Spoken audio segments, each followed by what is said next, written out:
Second video up in the roof line. You didn't see a look from this side.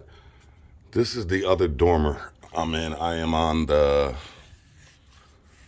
north side of the dwelling.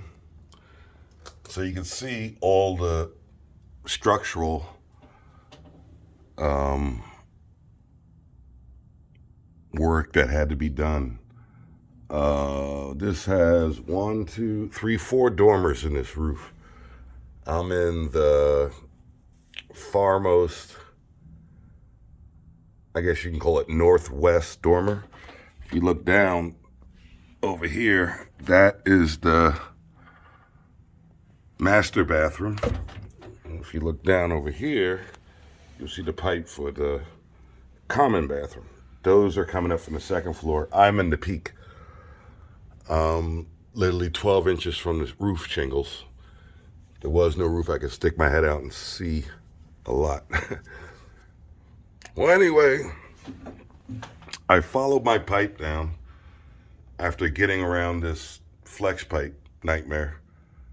Was able to come across. I'm keeping my pitch now. I'm going downhill, remember? We're going through the roof on the other side of the dwelling. So we have to make sure we're pitched down or level. Level is good, but down is better for venting. And so again, what I ran to my caveat, if you can see here, there you go. Let's see. See this one? That's a 2x10. This is a 2x8. So what happened was, as I'm coming across with my pipe, you could see that it was going to crash into this 2x8. I had to make a turn to jog over anyway. But even when I got back down to these 2x8s, they're a different, they could be close to the same height as the other side. I think they're a little higher. So I basically had to cut a channel through for the pipe. See there. And so we get here, we got the pipe coming from the common bathroom. And we get on this side, we got the pipe in the, well, let's see. There it is. Pipe coming for the master bathroom, which is hidden behind that block of wood, which is getting ready to come out of there. So I just wanted to show you what the deal was, how nothing on this job was just standard. This was maybe it was a model house in the 1800s, but with the updates to the roof, what actually happened, there was a fire up here. And that's one of the reasons that the roof line had to be reframed. And along with some other nightmares I'm not going to mention, all the reframing to the dormers had to be redone. We don't know why that happened to this day. Even the person who's responsible for it apologized and said whatever, and then retired. So there you go. I say that was a huge hit, because we literally are 2 months behind on this project because of that and other crazy stuff going on. So, all right, just wanted to show you around the roof line. You can see there's the flex. So there's where I'm coming. All that over to secure. Have a bracket over here. So I'm keeping the pipe secured, rigid. And we're going to try to get to the end here and get this connected up. If we can, we're done up here in the roof line for this vent.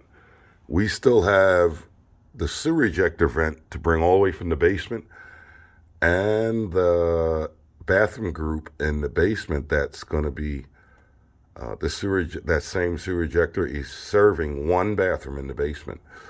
And I looked that up too, so you know I'm always trying to throw stuff in here for the new guys and all the guys and gals. When I looked up in the code, be careful with your sewer ejectors. There's a paragraph of criteria that it has to meet. And first of all, starting with the the pump and the clearance on the pump. How big of an object can it pass? I believe it's 2 inches. So basically, you should be able to take a tennis ball and throw it in, and the pump should be able to kick it out. Tennis ball is roughly 2 inches, probably bigger. I don't know. I'm not a tennis expert. But I'm just saying all that to say, go to your code book and read that chapter and read that paragraph. There are about 3 or 4 conditions for a sewer ejector to meet before you use it. But the one I was interested in was if it's for a multifamily dwelling, meaning serving more than one bathroom, the discharge pipe from the ejector has to be a minimum of 3 inches. And that's for multi-dwelling. So other than, I believe the wording in the code book is other than single dwelling. So we're in a single dwelling house. That's what we were told. It was rated at. And due to that fact, our discharge from the sewer ejector is going to be 2 inch. Because even again, as big as this place is, that ejector, sewer ejector, is only serving one bathroom group, I should say, which is toilet, sink, tub. And in that case, I believe the code was trying to imply that if you were in a multi-dwelling unit, that the sewer was above grade and you had to use a sewer ejector, then the discharge should be 3 inches on the sewer ejector, which makes sense. If you were serving 2 or 3 bathrooms, or you can get 4 bathroom groups on a 3-inch pipe, residential. So with 4 bathroom groups on a 3-inch pipe, you could still make the output 3 inches on the pump. The other thing that's key in that paragraph when you read it is the venting for the can. The can, I'm calling the container that the sewer ejector pump sits in. Years ago, I talked about this in another video. Guys used to put in a sewer ejector, and they would run a 2-inch vent up from the can, the sewer ejector pit, and they would find a vent and just tie it in. And that meant if they were in the basement, which where the sewer ejectors usually go, in basement levels, they would run up to the first floor, find the first vent, and tie it in.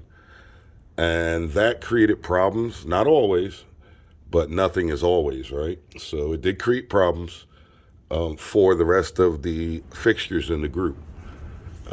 When that pump comes on, it's moving water. The amount of velocity and the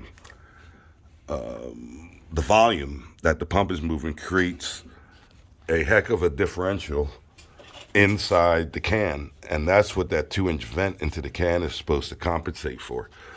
So guys are running up, grabbing vents on the first floor, and it was affecting the rest of the plumbing system. When the sewer ejector would kick in, it would suck all the air out of the vent. And if you weren't careful and you tied into something too small, I've seen sewer ejectors blow trap seals. So just be careful with that. In this case here, I have open framing in this dwelling. Even when I don't, I still follow the same rules. I put a 2-inch vent on the sewer ejector container, which is in the basement, and I head for the roof. And I believe the code says you can actually tap into the VTR just before it pops through to go outside, before you vent through the roof. I believe that way it's the first device fixture to grab air out of the main vent that's going through the roof. A lot of cases I've gone through the roof with the vent by itself. And like I said, this case I'm bringing up the vent for the can and the vent for the bathroom group. Most likely I'll bring them both up together, and just before I go to the roof, I'll tie them together. That's going to sound like the deal, and that's going to happen on the other side of the house. So we'll see when that video comes. All right, back to venting. See ya.